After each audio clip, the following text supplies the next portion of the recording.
kas man ypač patinka šitoj sistemoj, skirtingai galbūt po kitų kursų, kur man teko dalyvauti, kad visuomet skatina veikt. Visuomet, kad ir mažą žingsniuką, kad ir mažą dalyką visuomet skatina daryti ir paskui pasidžiaugti tuo, ką esi padaręs.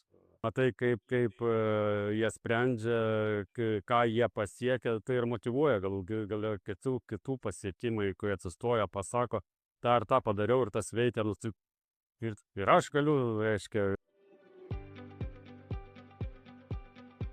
Mes užsiemam pramoniniais sietais ir grožio sietais.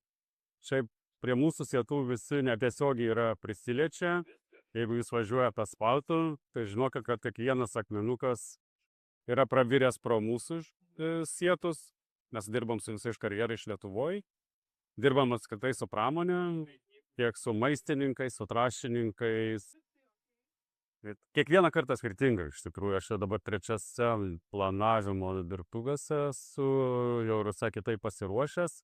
Tai pirmuose, tai aš buvau nupūstas tiesiog idėjų gausa, gairių gausa ir net nežinojau, kaip čia viską apimti vienu metu, bet planavimas ir yra planavimas, kad po truputį kryptingai dirbti. Tai aš manau, kad jau, sakykime, antram aš jau biškai kitaip atėjau, truputėlį kitaip, jau buvau pasiruošęs tam tikrus skaičiukus, tai jau tas jau buvo lengviau.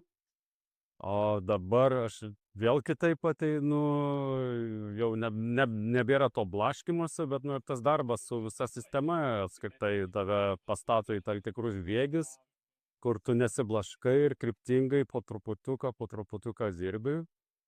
Man ypač patinka tas konceptas, kad tu padarai kartą kažkokį tai mažą darbuką ir jis tau dirba jau likusį laiką. Tai ko anksčiau net maniau, kad visiškai nereikalinga, tai aš apsirašiau galų gale struktūrą, apsirašiau pareiginės, įsivedžiau KPI-sus, pradėjau matuoti. Tai čia, sakykime, kur anksčiau kaip aplikačiukai mes apgraibomėjom, augom organiškai, dabar net lygiai taip pat skrentam. Tai dabar bent jau žinom, galim išsimatuoti ir tas, sakykime, vėlgi kartą padarėm ir tas mums jau dirba. Aš manau, kad rezultatai jau bus bent jau nuo 3. ketvirčio praeis. Naudingas galbūt visų pirma tom, kad buvo apžvelgtos įvairios sritis, verslo valdymo, verslo vystymo, verslo sistematizavimo, jeigu galima kaip pasakyti. Aš tai žiūrėjau tai kaip konstruktyvę apžvalgą, be jokių naivių iliuzijų, kad čia aš 12 savaičių padalyvausiu ir viskas užsikurs.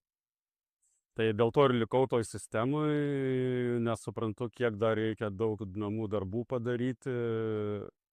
Čia pagrindinė galbūt emocija yra, kad, kas man ypač patinka šitoj sistemoj, skirtingai galbūt po kitų kursų, kur man teko dalyvauti, kad visuomet skatina veikt. Visuomet, kad ir mažą žingsniuką, kad ir mažą dalyką visuomet skatina daryti ir paskui pasidžiaugti tuo, ką esi padaręs. Emocijos tik teigiamos, konstruktyvios, pozityvios. Aš jau ir sakiau pietaudamas, kad aš net ir laukiu, kas mėnesį šitų dirbtuvių, ar mastermindo, ar planavimo.